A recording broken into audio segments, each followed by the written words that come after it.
Bible ఉన్నవాళ్ళు Bible తెరవండి. ప్రకటన గ్రంథం 3వ అధ్యాయము 14, 15, 16 వచనాలు. లవోదికాయలో ఉన్న సంఘపు దూతకు ఇలాగు వ్రాయుము, ఆమేన్ అనువాడును నమ్మకమైన సత్యసాక్షియు దేవుని సృష్టికి ఆదియునైన వాడు చెప్పు సంగతులు ఏమనగా, నీ క్రియలను నేను ఎరుగుదును. నీవు చల్లగానైనను వెచ్చగానైనను లేవు. నీవు చల్లగానైనను వెచ్చగానైనను ఉండిన మేలు. నువ్వు వెచ్చగానైనను చల్లగానైనను ఉండక నులివెచ్చనగా ఉన్నావు గనుక నేను నిన్ను నా నోట నుండి ఉమ్మివేయ ఉద్దేశించుచున్నాను. ఎంత ఘోరంగా ఉంది ఈ మాట చూడండి. ప్రకటన గ్రంథంలో మనకి 7 సంఘాలు కనబడతాయి. ఎన్ని సంఘాలు కనబడతాయి? 7 సంఘాలు కనబడతాయి. ఈ 7 సంఘాలు, ఒక సంఘం పేరు ఎఫెసు, రెండో సంఘం పేరు స్మర్ణ, మూడో సంఘం పేరు పెర్గెము, నాలుగో సంఘం పేరు తుతైరా, 5వ సంఘం పేరు సార్దీసు, 6వ సంఘం పేరు ఫిలదెల్ఫియా, 7వ సంఘం పేరు లవోదికాయ అని 7 సంఘాలు కనబడతాయి. మనకి ప్రకటన గ్రంథం 1వ అధ్యాయము 10వ వచనంలో ఈ విషయాలు రాయబడి ఉంటాయి. ఎన్ని సంఘాలు? 7 సంఘాలు. ఈ 7 సంఘాలకి ఉత్తరాలు రాయటం ప్రారంభమైంది, లెటర్ రాశారు. ఆ 7 సంఘాలలో ఉన్న మంచి గురించి రాశారు, 7 సంఘాల్లో ఉన్న చెడు గురించి కూడా రాశారు. సంఘాల్లో మంచి చెడు కూడా ఉంటుంది.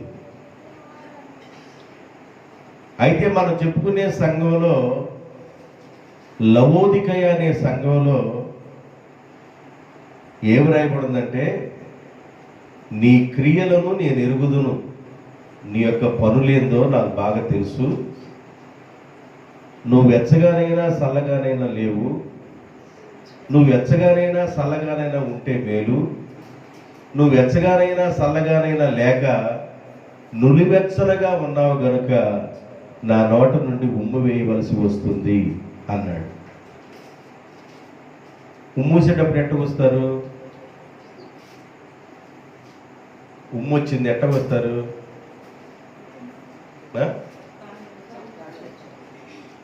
అంటారా? ఎట్ట వస్తారు?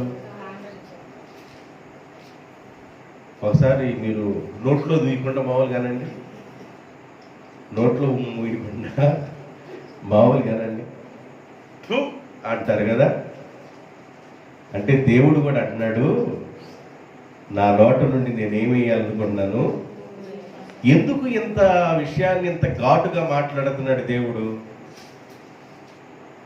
ఇంత ఘాటుగా ఎందుకు మాట్లాడుతున్నాడు? వెచ్చగానైనా లేరు, చల్లగానైనా లేరు. ఉంటే లోకంలోనన్నా ఉండు, లేకపోతే దేవుళ్ళలోనన్నా ఉండు. నువ్వు ఎలాగున్నావంటే, దేవుళ్ళలోకి వచ్చినప్పుడు దేవుని విధానంగా ఉన్నట్టుగా ఉంటున్నావు. లోకంలోకి వెళ్ళినప్పుడు లోకంలో ఉన్నవాళ్ళు ఉన్నట్లుగా నువ్వు ఉంటున్నావు. లోకంలోకి వెళ్ళినప్పుడు లోకంలో ఉన్నవాళ్ళు శాస్త్రం నువ్వు చేస్తున్నావు. వాళ్ళు ఏ పద్ధతుల్లో ఉన్నారో ఆ పద్ధతులను అనుభవిస్తున్నావు. దేవుని దగ్గర రాగలే మరి దేవుని బిడ్డగా ఉన్నట్లుగా నువ్వు ప్రదర్శిస్తున్నావు. వెలుగు వెలుగే, చీకటి చీకటే, చేదు చేదే, తీపి తీపే, దేవుడు దేవుడే, బెలియాలు బెలియాలే. దేవునికి బెలియాలకు పొత్తేమీ లేదు, చీకటికి వెలుగుకి పొత్తేమీ లేదు, చేదుకి తీపికి పొత్తేమీ లేదు. కానీ దేవుని బిడ్డలుగా పిలువబడుతున్న లవోదికాయలో ఉన్న సంఘం వారు ఎలాగున్నారయ్యా అంటే, కాస్త దేవుల్లో ఉన్నట్లుగాను కాస్త లోకంలో ఉన్నట్లుగాను ఉంటున్నారు. అది పనికిరాదు. ఆ విధంగా ఉండకూడదు. ఆ విధంగా ఉండటం వల్ల నష్టం కానీ మేలు జరగదు. దేవుల్లో ఉన్నట్లుగా నువ్వు కనబడుతున్నావు, అసలు నువ్వు దేవుని బిడ్డవా కాదన్నట్లుగా మరల లోకంలో కనబడుతున్నావు. నీ వ్యవహారం చూస్తుంటే ఎట్లా ఉందంటే నటన చేస్తున్నావు, నువ్వు నటనలో ఉన్నావు. నటన దేవునికి పనికిరాదు. వేషధారికి వేసిక పరలోక రాజ్యమైన స్థలం ఉండితే కానీ వేషధారికి పరలోక రాజ్యంలో స్థలం ఉండదు అన్నాడు దేవుడు. కనుక వేషధారులుగా ఉండకూడదు. కొన్ని తొండలో పచ్చని చెట్టు మీదకి వెళ్ళినప్పుడు పచ్చగా మారిపోతాయి, పసుపు చెట్టు మీదకి వెళ్ళినప్పుడు పసుపుగా మారిపోతాయి. వాటిని ఏమంటారు? ఓసర మిల్లి అంటారు. పసుపు చెట్టుకి వెళ్తే పసుపు చెట్టుగా మారిపోద్ది, పచ్చ చెట్టుకు వస్తే పచ్చ చెట్టుగా మారిపోద్ది, ఎర్ర చెట్టుకి వెళ్తే ఎర్రగా మారిపోద్ది, ఏ రంగు ఉన్న చెట్టు మీదకి వెళ్తే ఆ రంగులో మారిపోద్ది. ఓసర మిల్లి శాస్త్రాలు అవి. దేవుని బిడ్డలు అలా ఉండకూడదు అంటున్నాడు. దేవుని బిడ్డ ఎట్లా ఉండకూడదంట? ఓసర విల్లుగా ఉండకూడదు. పర్టికులర్గా చెబుతున్నాడు దేవుడు, నీ క్రియలను నేను ఎరుగుదును. నువ్వు ఎచ్చగానైనా చల్లగానుంటే మేలు. నువ్వు ఎచ్చగానన్నా ఉండు, చల్లగానుండు, అది నీకు మేలు. నువ్వు ఎచ్చగానైనను చల్లగానైనను లేవు. నువ్వు ఎచ్చగానైనను చల్లగానైనా లేకుండా నువ్వు నులివెచ్చలుగా ఉన్నావు కనుక నా నోట నుండి నీ ముఖాన్ని ఏం చేయాలనుకున్నాను? ఉమ్ము కూడా ఎక్కడేస్తారంట? దేవుడు మాట్లాడుతున్న మాటలు ఇవి. నా నోట నుండి నీ ముఖాన్న ఉమ్ము వేస్తా. ఎంత భయంకరమైన మాట ఈ మాట! దేవుని బిడ్డలు ఎలా ఉండాలి? మీకు చిన్న ఎగ్జాంపుల్ చెప్తాను. గబ్బిలం ఉంది కదా, గబ్బిలం అందరికీ తెలుసుగా. గబ్బిలం తెలుసుగా మా అందరికి. గబ్బిలం పక్ష, గబ్బిలం జంతువా? గబ్బిలం పక్ష లేదా జంతువా? జంతువు. ఎలా జంతువు? గబ్బిలం ఏం చేసిందంట? పాలిచ్చుద్ది. గబ్బిలం చూడటానికి ఏమన్నా పక్షిలాగే కనబడింది, కానీ అది పక్షి కాదు. పక్షులు పాలివ్వు. గబ్బిలం జంతువు టైపు, అది పాలిస్తుంది.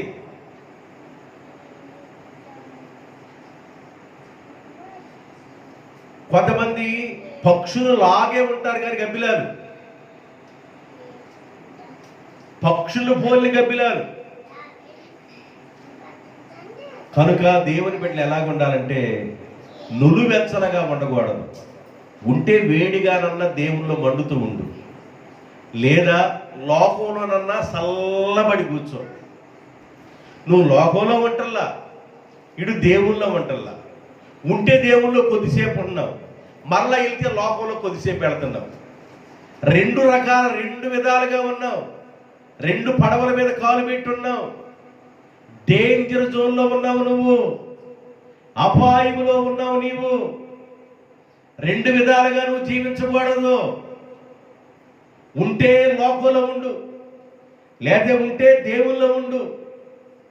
లోకంలో దేవుల్లో నిమగ్నమైపోయి ఏదో నేను దేవుణ్ణి ఆరాధిస్తున్నాననే కాన్సెప్ట్తో నువ్వు బ్రతకూడదు. లవోదికాయలో ఉన్న సంఘం యొక్క పరిస్థితి ఎలాగుందంటే అలాగుంది. అందువలన నేను నా నోట నుండి నీ ముఖాన్ని ఏం చేస్తాను? ఉమ్ము వేయాలి అనుకుంటున్నాను అన్నాడు. రాజుల గ్రంథం 18వ అధ్యాయం, మొదటి రాజుల గ్రంథం 18వ అధ్యాయము 21వ వచనం. మొదటి రాజుల గ్రంథం 18వ అధ్యాయం 21వ వచనం. ఏలియా జనులందరి దగ్గరికి వచ్చి మీరు ఎన్నాళ్ళు మటుకు రెండు తలంపుల మధ్య తడబడుతున్నారు? యెహోవా దేవుడైతే ఆయనను అనుసరించండి. ఒకవేళ బయలు దేవుడైతే ఆయనను అనుసరించండి.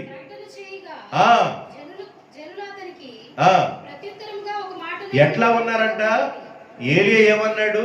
మీరు రెండు తలంపుల మధ్య బ్రతుకుతున్నారు. ఎన్ని సంవత్సరాల నుంచి రెండు తలంపుల మధ్య బ్రతుకుతారు మీరు? ఎన్ని సంవత్సరాలు అవుతుంది? ఎన్ని సంవత్సరాల నుంచి రెండు తలంపుల మధ్య మీరు బ్రతుకుతున్నారు?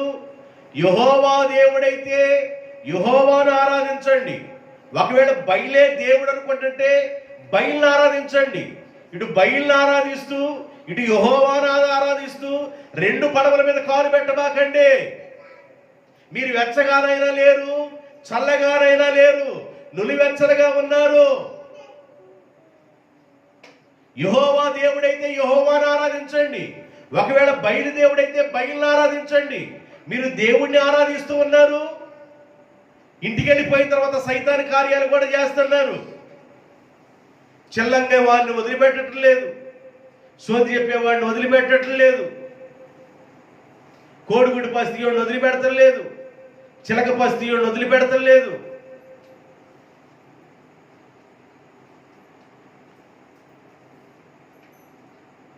జనాలు పద్ధతులు ఎలా ఉన్నాయంటే దేవుల్లో ఉన్నట్లుగా ఉంటున్నారు, దేవుల్లో ఉంటల్లా. ఏదైనా ఒక కార్యం చేయాలంటే ఆయన కనుక్కోవాలి. ఏం కనుక్కోవాలి చెప్పండి? ఏం కనుక్కోవాలి? మా బాబునా? ఎవరిని చెప్పండి అమ్మా, ఎవరు కనుక్కోవాలంట? ఆడబాబునా? ఏదైనా ఒక కార్యక్రమం చేయాలంటే ఆడు కనుక్కోవాలా? మీరు లోకంలో ఉంటున్నారు, ఇటు దేవుల్లో ఉంటున్నారు. యెహోవా దేవుడైతే యెహోవాను ఆరాధించండి, బయలు దేవుడైతే బయలును ఆరాధించండి. రెండు పక్షాల మీద ఉండకూడదు, రెండు పడవల మీద అడుగు పెట్టకూడదు. లోకంలో కాస్త దేవుల్లో కాస్త, లోక కార్యక్రమాలు కాస్త దేవుని కార్యక్రమాలు కాస్త అలా మీరు ఉండకూడదు. ఉంటే వెచ్చగానన్నా ఉండు, లేకపోతే చల్లగానన్నా ఉండు. నువ్వు వెచ్చగానైనా లేవు, చల్లగానైనా లేవు, నులివెచ్చలుగా ఉన్నావు నువ్వు. అలా ఉండకూడదు అంటున్నాడు దేవుడు. ఎలా ఉండకూడదంట?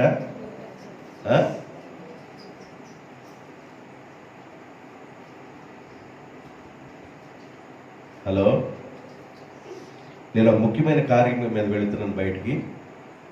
ఎన్ని గంటల బయలుదేరచ్చు? 7:30 బయలుదేరు. 7:30 దాటిన తర్వాత బయలుదేరితే అది గండం. అందువల్ల గండాన్ని తప్పించుకోవడానికి 7:30 బయలుదేరి అంటాడు. అది రాహుకాలం, రాక్షస కాలం కనుక 7:30 బయలుదేరుతాం.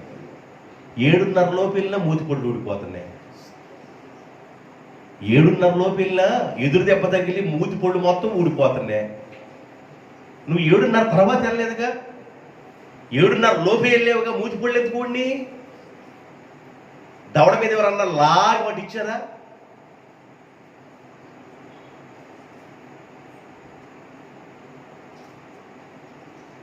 రే కత్తిరిలో ఇల్లే బాకండ్రా. ఏమైంది కత్తిరిలో ఇల్లేస్తే? కత్తిరిలో ఇల్లే బాకండ్రా బాబు. కత్తిరిలో ఇల్లేస్తే ఏమైంది అంటున్నా నేను. దాన్ని చెప్పండి. కొట్టే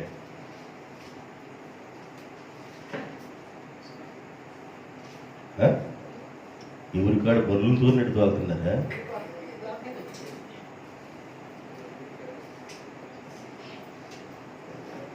కత్తిరిలో ఇల్లే వాకండి. ఏ కత్తిరిలో ఇల్లైతే ఏమైంది? శ్రమల దినాల్లో శంకుస్థాపన చేయబాకండి. ఏమైంది?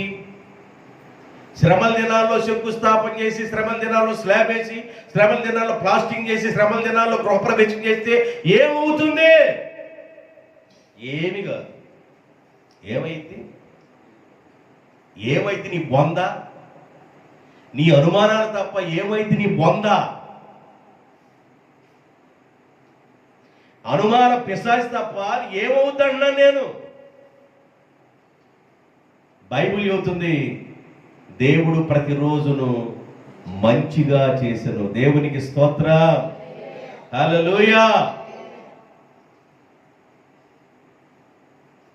నా నేతిలి కొండ అమ్మ రామ్మ రామ్మ రామ్మ నెల పొడుపమ్మ. ఏ పొడుపమ్మ? నెల పొడుపు. ఈ నెల అంతా బాగుండాలి. నేతిలి కొండ రామ్మ. నెల పొడుపు చూసి నేతిలి కొండ వైపు చూసావు. రెండో రోజు ఏదో భయంకరమైన వార్త వచ్చింది. నెల పొడుపును చూసావు నువ్వు, నేతిలి కొండను చూసావు నువ్వు.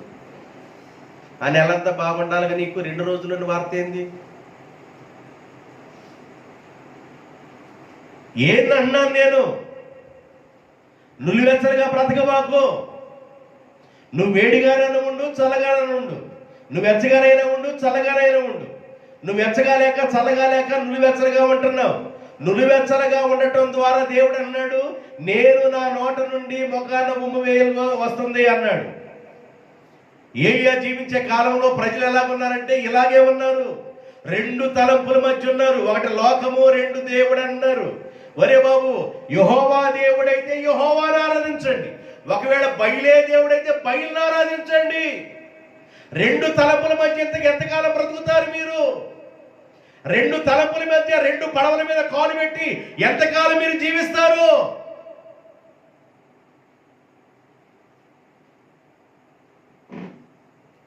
శ్రమల కాలంలో ఏమంటుకోకూడదంట? చెప్పండి. శ్రమల కాలంలో ఏమంటుకోకూడదు? 40 రోజుల తర్వాత మళ్ళీ ఏమంటుకోవచ్చు? ముక్కుల్లో నుండి మాంసం వచ్చేదాకా అంటుకోవచ్చు.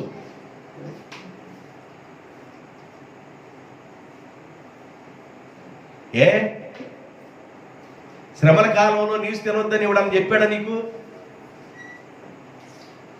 ఏడన్నా రాసి ఉందా? మీ బాబు ఏమన్నా రాశాడా?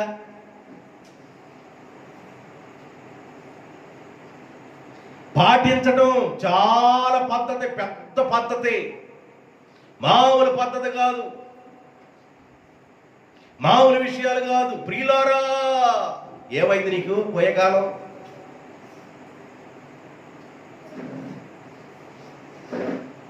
మొన్న హాస్పిటల్కి వెళ్ళాను. ఒక హాస్పిటల్కి వెళ్తే ఓ పెద్దగా అరుస్తూ ఉన్నాడు, ఆంబో తరిసినట్టు అరుస్తున్నాడు. ఆ పక్కన ఆయన అంటున్నాడు, ఏందో ఆ రకంగా అరుస్తున్నాడు అని అంటే నేను కనుక్కున్నాను. 24 గంటల జబ్బు అంట. ఏందంట చెప్పండి, ఏ జబ్బు అంట? కొంతమంది పాస్టర్లకు కూడా 24 గంటల జబ్బు వస్తుంది. మైకి తీసుకుంటే అరవటమే, అంబోతులు అరిచినట్టు. కొంతమంది నత్తనడక.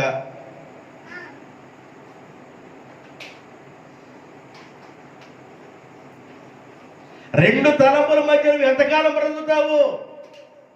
అటు లోకంలోను ఇటు దేవుల్లోనూ నటన చేయొద్దు. ఏలియా కాలంలో ప్రజలు ఎలాగున్నారంటే బెలియాలకి దేవుడికి రెండు విధాలుగా ఉన్నారు. యెహోవా దేవుడైతే యెహోవాను ఆరాధించండి, ఒకవేళ బయలే దేవుడైతే బయలును ఆరాధించండి. మీరు రెండు తలంపుల మధ్య ఎందుకు బ్రతుకుతున్నారు? ఎందుకు తడబడబడుతున్నారు రెండు తలంపుల మధ్య?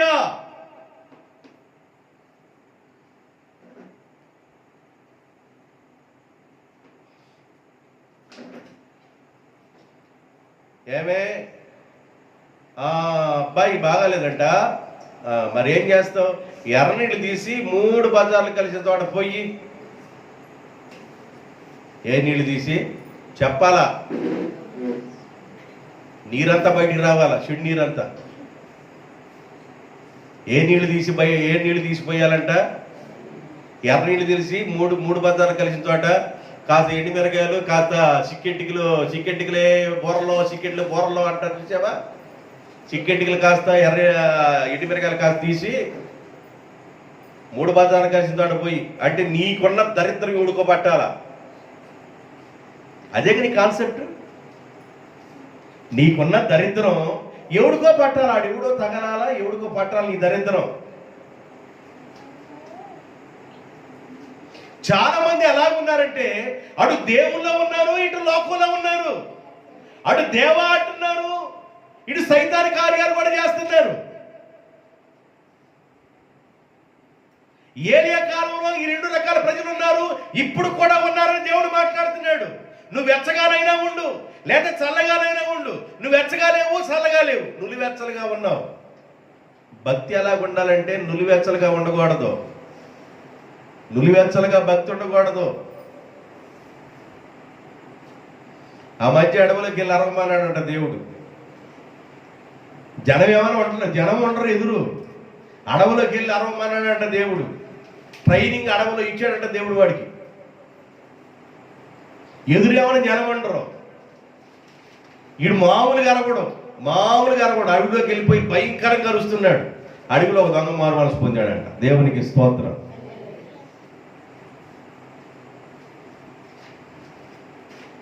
అరవాలంటే కొంతమంది అన్న ఉండాలిగా.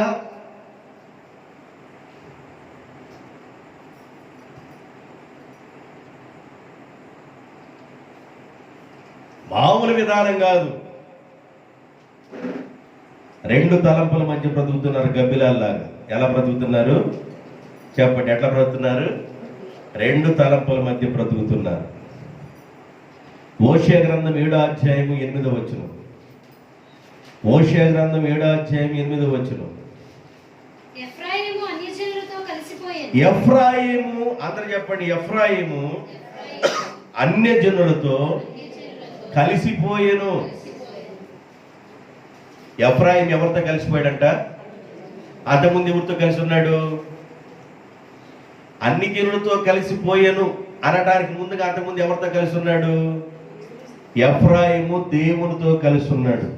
ఎఫ్రాయిము అనే వ్యక్తి ఎవరంటే యేసేపు యొక్క చిన్న కుమారుడు.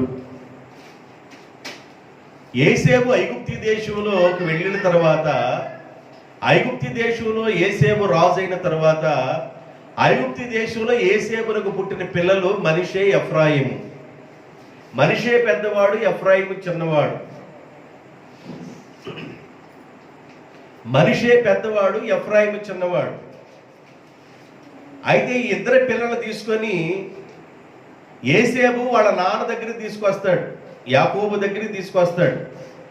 యాకోబు దగ్గరికి తీసుకొచ్చినప్పుడు యాకోబు ఏం చేస్తాడంటే తన చేతిని కత్తిర్లు పెట్టినట్టు పెట్టాడు. కత్తిరి పెట్టినట్టుగా పెట్టి కుడివైపు చెయ్యామన్న చిన్నోడి మీదకి పంపించి ఎడమవైపు చెయ్యామన్న పెద్దోడి మీదకి పంపించాడు. అప్పుడు యేసేపు అడిగాడు, నాయనా చిన్నోడి మీద నువ్వు కుడి చేయి పెట్టావు, పెద్దోడి మీద ఎడం చేయి పెట్టావు.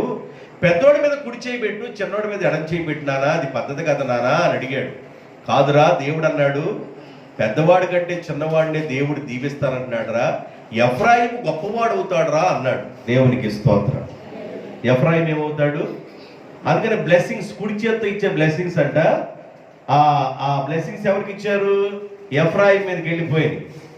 అయితే ఇంకా కొద్ది కాలం గడిచిన తర్వాత యేసేపు, నీ ఇద్దరు కుమారులు ఉన్నారు చూసావా, మనష్షే, ఎఫ్రాయిము, వాళ్ళను నా కుమారుల లెక్కలో చేర్చుకుంటాను.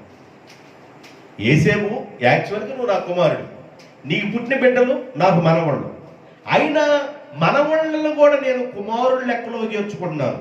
మనష్షేని, ఎఫ్రాయిమును కుమారుల లెక్కలో చేర్చుకున్నాను.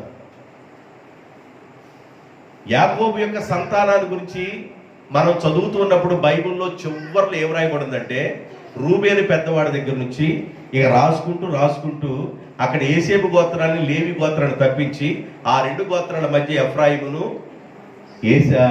ఎవరిని పెట్టాడు? మనష్షేని పెట్టాడు దేవుడు. బైబిల్లో చివరి పేపర్ చూడండి, యేసేపు గోత్రం లేదు, లేవి గోత్రాన్ని, అక్కడ లేవి ఆ గోత్రం వేరు. అయితే ఈ ఇద్దరిని చేర్చుకున్నాడు గోత్రకర్తల్లో. బైబిల్ చూస్తారా? బైబిల్ చూడండి ఒకసారి. 41వ అధ్యాయం 52వ వచనం. ఆదికాండం 41:52. తరువాత అతడు అనగా యేసేపు, నాకు బాధ కలిగిన దేశమందు దేవుడు నన్ను అభివృద్ధి పొందించని అనుకొని రెండో వానికి ఎఫ్రాయిము అని పేరు పెట్టెను. దేవుడు నన్ను బాధ కలిగిన దేశమందే అభివృద్ధిని చేశాడు కనుక పుట్టే రెండో వాని పేరు ఎఫ్రాయిము అని పెడతాను. ఎఫ్రాయిము అని పేరుకి అర్థం అభివృద్ధి. ఏందంట? దేవుడు నా బాధలో కలిగిన ఈ ప్రాంతంలో ఎన్నో బాధలు కలిగినాయి, ఈ ప్రాంతంలోనే దేవుడు నన్ను అభివృద్ధి చేశాడు కనుక రెండో పిల్లవాడి పేరు నేను ఏమని పెట్టాలి? ఎఫ్రాయిము అని పేరు పెడతాను. ఈ మధ్య పేర్లు పాస్ట్ గారిని అడిగి పెట్టుకోవట్లా. జున్ను, జిన్ను, జున్ను, జిన్ను, టన్ను, పన్ను, గడివుడు, మొన్న. కొత్త పేర్లు ఏదొత్తాయి, యాక్టర్లు కొత్త వాళ్ళు ఎవరొస్తే వాళ్ళ పేర్లు, సీరియల్లో ఏ యాక్టర్ నచ్చితే ఆ యాక్టర్ పేరు. దైవికమైన పేర్లు ఆలోచించట్లా. పాస్టర్ గారు మా మనవరాలికి, మా మనవడికి మీరు పేరు పెట్టండి పాస్టర్ గారు, ఒక మంచి పేరు, అభివృద్ధిని కలిగే పేరు. ఎఫ్రాయిం అంటే ఏంది? దాని పేరుకి అర్థమైంది అభివృద్ధి. ఎఫ్రాయిం అని పేరుకి అర్థమైందంటే అభివృద్ధి. దేవుడు శ్రమ కలిగిన ప్రాంతంలో నన్ను అభివృద్ధి చేశాడు కనుక చిన్నవాడికి పేరు పెట్టే పేరు ఎఫ్రాయిము. దాని అర్థం అనగా అభివృద్ధిని కలుగు చేశాడు దేవుడు. ఈ ప్రాంతంలో దేవుడు నన్ను అభివృద్ధి చేశాడు కనుక ఈ పిల్లవాడి పేరు ఎఫ్రాయిం అని పేరు పెడుతున్నాను. కానీ వాళ్ళే నిర్ణయించుకుంటారు.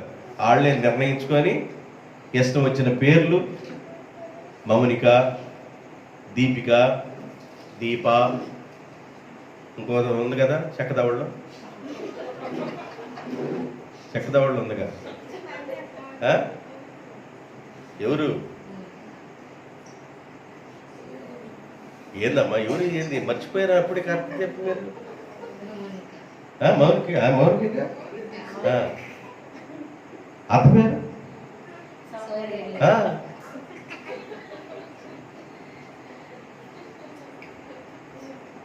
సరే మంచి. ఎఫ్రాయిం ఎవరిలో కలిసిపోయాడంట? అన్ని జనుల్లో కలిసిపోయాను. అయితే ఎఫ్రాయిం గురించి యేసేపు ఎంతో కేర్ తీసుకొని అతనికి మంచి పేరు పెట్టుకున్నాడు. 48వ అధ్యాయము ఆదికాండము 5వ వచనం. 48వ అధ్యాయము 5వ వచనం. ఇదిగో నేను ఐగుప్తీనకు నీ యొద్దకు రాకమునుపు ఐగుప్తి దేశంలో పుట్టిన నీ ఇద్దరు కుమారులు నా బిడ్డలే. ఎవరి లెక్కలో చేర్చుకున్నాడు యాకోబు? యేసేపు ఐగుప్తి దేశంలో పుట్టిన నీ కుమారులు నా బిడ్డలే అంటే తాత మనవల్ని కుమారుల లెక్కలోకి తీసేసుకున్నాడు. ఎవరి లెక్కలో తీసుకున్నాడు? కుమారుల లెక్కలోకి తీసుకున్నాడు. అంటే తాతకి ఎంత ముద్దొస్తే కుమారుల లెక్కలో తీసుకున్నాడు. కుమారుడికి ఇచ్చిన విలువ మనవడికి ఇచ్చేసుకున్నాడు తాతగారు. అంటే ఎఫ్రాయిము మనిషి అంటే ఎంత ప్రేమో తాతకు కూడా. యేసేపుకి ఎఫ్రాయిం అంటే ఎంత ప్రేమో. 48వ అధ్యాయం 14వ వచనం ఆదికాండం. మనిషే పెద్దవాడైనందున ఇశ్రాయేలు అనగా యాకోబు తన చేతులను యుక్తిగా చాచి చిన్నవాడైన ఎఫ్రాయిము తల మీద తన కుడి చేతిని, పెద్దవాడైన మనిషే తల మీద తన ఎడమ చేతిని ఉంచెను. తాతకి ఎంత ప్రేమ కలిగిందో చూడండి. ఎఫ్రాయిం అంటే చిన్నవాడిని చూడంగానే ప్రేమ పొంగికొచ్చి చిన్నవాడిని దీవిస్తున్నాడు. ఎట్లా దీవించాడు?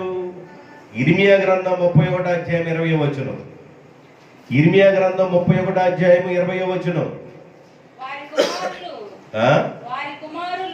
వారి కుమారులు ఇర్మియా గ్రంథం 31:20.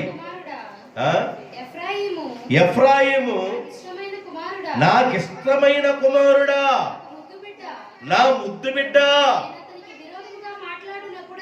చాలు. ఎఫ్రాయిం ఎవరంట? నాకిష్టమైన కుమారుడా, నా ముద్దు బిడ్డ. ఎఫ్రాయిం గురించి ఎన్ని మాటలు రాయబడినాయి చూడండి. నాకిష్టమైన కుమారుడా, నా ముద్దు బిడ్డ, నేను నిన్ను కుమారుల లెక్కలో చేర్చుకున్నాను. మీ నాన్న ఎంతో ప్రేమించి నీకు మంచి పేరు పెట్టాడు. కష్టాలు పడి నా దేశంలో దేవుడు అభివృద్ధిని కలుగు చేశాడు కనుక నీ పేరు ఎఫ్రాయిం అని పేరు పెట్టుకున్నాడయ్యా, నా ముద్దు బిడ్డ. బైబిల్ ఇంకో చోట ఏం రాయబడదంటే, ఎఫ్రాయిమునకు నడక నేర్పించిన వాడెవరు అనగా నేనే కదా దేవుడు అన్నాడు. ఎఫ్రాయిము కంట నడక నేర్పించింది ఎవరంట? నడక నేర్పించేది నువ్వా లేదా దేవుడా? చెప్పండి. మన పుట్టిన బిడ్డలకి నడక నేర్పించేది నువ్వా దేవుడా? మంచాలు పట్టుకొని నడుతున్నాడంటే మంచం పట్టుకోమా, ఎట్టెట్టెట్ట అనుకో వెళ్ళమ్మా అంటామేంది నువ్వు? నడక నేర్పిస్తుంది దేవుడు. ముద్దాడుతున్నాడు, ఎంతో ప్రేమిస్తున్నాడు దేవుడు. తాత ప్రేమిస్తున్నాడు, తండ్రి ప్రేమిస్తున్నాడు, ముద్దు బిడ్డ అంటున్నాడు. ఈ ముద్దు బిడ్డ ఏమైపోయాడంట? ముద్దు బిడ్డ ఏమైపోయాడు? అన్యజనులతో కలిసిపోయెను. ఇంకో 2 మాటలు చెబుతాను. హోషేయ గ్రంథం 9వ అధ్యాయము 11వ వచనం. ఎఫ్రాయిము యొక్క కీర్తి పక్షి వలె ఎగిరిపోయెను. కీర్తి ఏమైపోయిందంట? కీర్తి ఎగిరిపోయింది. ఆయనకి దేవుడు ఎంతో కీర్తినిచ్చాడు, ఆ కీర్తిని పోగొట్టుకున్నాడు. ఎఫ్రాయిము కీర్తిని పోగొట్టుకున్నాడు, మంచి పేరును పోగొట్టుకున్నాడు. దేవుడు ముద్దాడుతా ఉన్నాడు. నడక నేర్పించిన దేవునికి విరోధంగా పనిచేస్తున్నాడు. దేవుల్లో ఉండవలసిన ఎఫ్రాయిము అన్ని జనులతో కలిసిపోయాడు. లోకంలో ఉండవలసిన ప్రజలతో ఎఫ్రాయిము కలిసిపోయాడు. దేవునితో ఉన్నాడు తొలి దినాల్లో, ఇప్పుడేమో లోకంలో ఉండిపోయాడు. అందుకని బైబిల్ చెబుతుంది, నువ్వు వెచ్చగానైనా చల్లగానైనా ఉంటే మేలు. నువ్వు వెచ్చగానైనా చల్లగానైనా లేవు కనుక నా నోట నుండి ఏం చేయాలి? ఉమ్ము వేయాలనుకున్నాను. ఎఫ్రాయిముకి దేవుడు మంచి ఆహారం పెడితే ఎఫ్రాయిము అన్ని జనులతో కలిసిపోయి ఇష్టానుసారంగా జీవించడాన్ని బట్టి చాలా విషయాలు ఎఫ్రాయిం గురించి రాయబడి ఉన్నాయి. వాటన్ని గురించి అవసరం లేదు. కానీ ఎఫ్రాయిం ఇష్టానుసారంగా బ్రతకడాన్ని బట్టి ఎఫ్రాయిం అన్నానికి బదులు ఏం తిన్నాడో చూడండి. 12వ అధ్యాయం వచ్చిన హోషేయ గ్రంథం 12:1. ఎఫ్రాయిము ఏమి తింటున్నాడంట? గాలిని మేయుచున్నాడు. ఏం తింటున్నాడు? ఎన్ని రోజులు గాలి తింటే కడుపు నిండిద్ది? పల్లెల్లో గాలి నింపుకొని పల్లెల్లో గాలి అని మింగాడు. లేదు, సైకిల్కి గాలి కొట్టే పంపు నోట్లో పెట్టుకొని ఇట్లా కొట్టట బాగా అన్నాడు, మింగాడు గాలి. ఎన్ని రోజులు గాలి మింగితే వాడు కడుపు నిండిపోతుంది. శ్రేష్టమైన ఆహారాన్ని పెట్టి మంచి కీర్తినిచ్చి నడక నేర్పించి ముద్దాడి ఎంతో ముచ్చటగా చూసిన ఎఫ్రాయిం ఏమైపోయాడంటే లోకస్తుడైపోయాడు. ఏమైపోయాడు? లోకస్తుడైపోయాడు. అందుకని గాలి మేస్తున్నాడు, గాలిని భుజించుచున్నాడు. మంచి ఆహారం తినవలసిన ఎఫ్రాయిము గాలి తినవలసి వచ్చింది. ఉంటే వెచ్చగానైనా ఉండు, లేకపోతే చల్లగానైనా ఉండు. ఎఫ్రాయిము వెచ్చగా లేడు, చల్లగా లేడు, నులివెచ్చని స్థితికి వెళ్ళిపోయాడు. ఉంటే లోకంలోనన్నా ఉండు, లేకపోతే ఉంటే దేవుల్లోనన్నా ఉండు. నువ్వు లోకంలో ఉన్నట్లుగా దేవుల్లో ఉన్నట్లుగా నువ్వు నటన చేయబాకు. ఆ నటన ఒకరోజు నీ నెత్తి మీదకి వస్తుంది, అది కీడు వలే. నటనొద్దు, భక్తి నటనొద్దు. భక్తికి నటన అవసరం లేదు, అలా నటన చేయబాకండి. అది చెబుతున్నాడు దేవుడి రాత్రి. నేను చెప్పే మాటలా దేవుడు చెప్పే మాటలా? నటన మాత్రం చేయబాకండి. సతమామం చూసి ముద్దు పెట్టుకోవటం, ఆ బస్తీయోడిని ఈ బస్తీయోడిని, ఆ సోదోడిని ఈ సోదోడిని, అందరు అప్పుడు పడుతుండేవి. ఇటు వచ్చామన్నా దేవునికి స్తోత్రం అనగా అందరు పాడిన అందరు పాటలో ఒక పాటలో కలుగుతుంది, నువ్వు కూడా దేవునికి స్తోత్రం అని. ఇటు చూస్తేనేమో లోపల ఉన్నట్టు, ఇటు చూస్తే దేవుని ఉన్నట్టుకున్నట్టు. అలా ఉండొద్దు అంటున్నాడు దేవుడు. దేవునికి స్తోత్రం. నెహెమ్యా గ్రంథం 9వ అధ్యాయం 2వ వచనం. నెహెమ్యా గ్రంథం 9వ అధ్యాయం 2వ వచనం. ఇశ్రాయేలీయులు అన్యజనులందరిలో నుండి ప్రత్యేకించబడిన వారుగా ఉన్నారు. అందరూ చెప్పండి, ఇశ్రాయేలీయులందరూ అన్ని జనులలో నుండి ప్రత్యేకించబడిన వారుగా ఉన్నారు. ప్రత్యేకత ఉండాల, ప్రత్యేకంగా ఉండాలి. నువ్వు కలిసిపోకూడదు.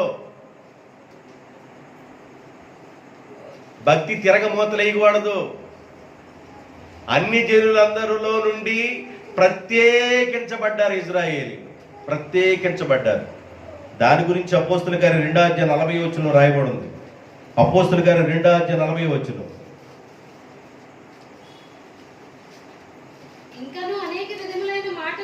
ఇంకను అనేక విధములైన మాటలతో సాక్ష్యమిచ్చి మీరు మూర్ఖులైన ఈ తరం వారికి వేరై ఉండండి. ఈ తరం వారు ఎలాంటి వాళ్ళంట చెప్పండి. ఈ తరం వారు ఎలాంటి వారు? మూర్ఖులు. ఎన్నన్నా చెప్పు, ఇది నాకు కాదులే మా అత్తగారికి, ఇది నాకు కాదులే మా భార్యకి, ఇది నాకు కాదులే మా ఇంటి ఎదురు వాళ్ళకి, ఇది నాకు కాదులే మా ఇంటి వెనక వాళ్ళకి అనుకుంటుంటారు. ఎన్నన్నా చెప్పు. బైబిల్ చెబుతుంది, మూర్ఖులైన ఈ తరం వారికి మీరు వేరుగా ఉండి రక్షణ పొందండి. వేరుగా ఉండాలి, సపరేట్గా ఉండాలి. నువ్వు వేరుగా ఉండాలి. నువ్వు అందరితో కలిసిపోకూడదు. మూర్ఖులకు ఈ తరం వారికి నువ్వు వేరే ఉండి రక్షణ పొందాలా.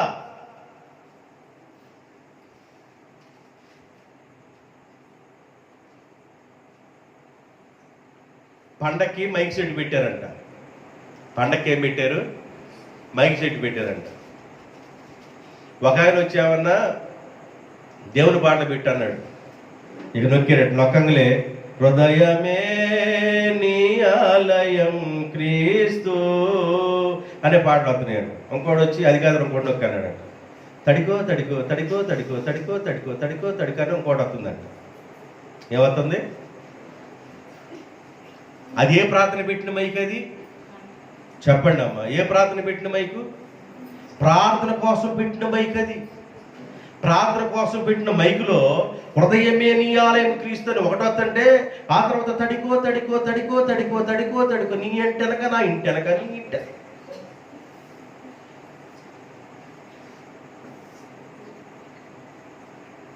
రెండు విధాలుగా ఉండబాకండి. రెండు పడవ కాలు పెట్టబాకండి. పంగ చీలు చచ్చిపోతారు.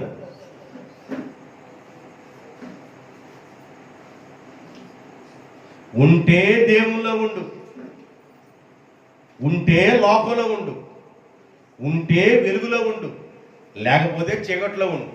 ఉంటే విశ్వాసిగా ఉండు, లేకపోతే అవిశ్వాసిగా ఉండు.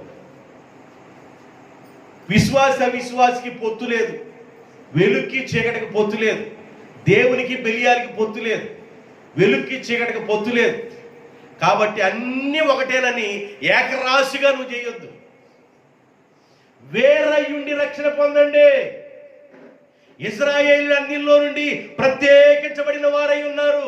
ఎఫ్రాయిం అన్నిలతో కలిసిపోయాను. అందుకే గాలి తింటున్నాడు.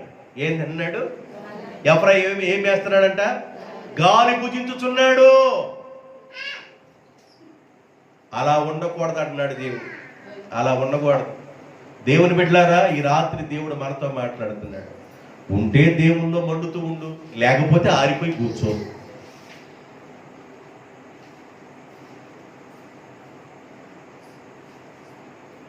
రెండు విధాలుగా ఉండబాకండి. అది మనకు తగదన్నాడు. లాస్ట్ మాట 2 కొరింథీయులకు రాసిన పత్రిక 6:14 2 కొరింథీయులకు రాసిన పత్రిక 6:14 మీరు అవిశ్వాసులతో జోడుగా ఉండొద్దు. నీతికి దుర్నీతితో ఏమి సాంగత్యము? వెలుగునకు చీకటికి ఏం పొత్తు? క్రీస్తునకు బెలియాలకు ఏమి సంబంధం? అవిశ్వాసికి విశ్వాసికి పాలెక్కడది? దేవుని ఆలయానికి విగ్రహాలతో పొత్తు ఎక్కడది? మనము జీవము కలిగిన దేవుని ఆలయమై ఉన్నాము.